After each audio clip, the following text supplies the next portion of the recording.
For most people, a vehicle is a really important part of their life.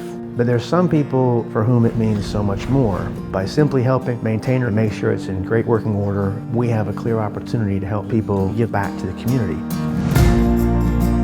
I'm the founder of I Am Able Foundation. We are serving young people whose families really don't have all the things that they need, including vehicles.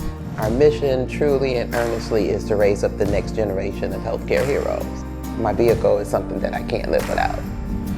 6 years ago, I started with Ride Connection, volunteer drivers for veterans. I average 3 to 4 rides a day, close to 500 miles a week, but I've enjoyed it. People are so appreciative of the rides, love listening to their stories.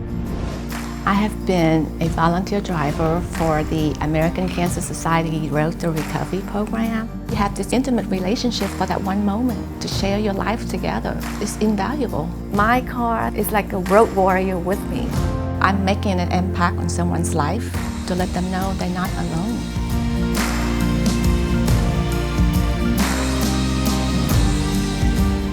My car has been like my companion. Without it, there's no way I could do what I do.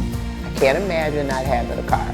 A lot of times it will take me about an hour and a half just one way after picking up some of the kids. Thank you to Jiffy Lube, because I have to get serviced every 6 weeks. Thank you very much.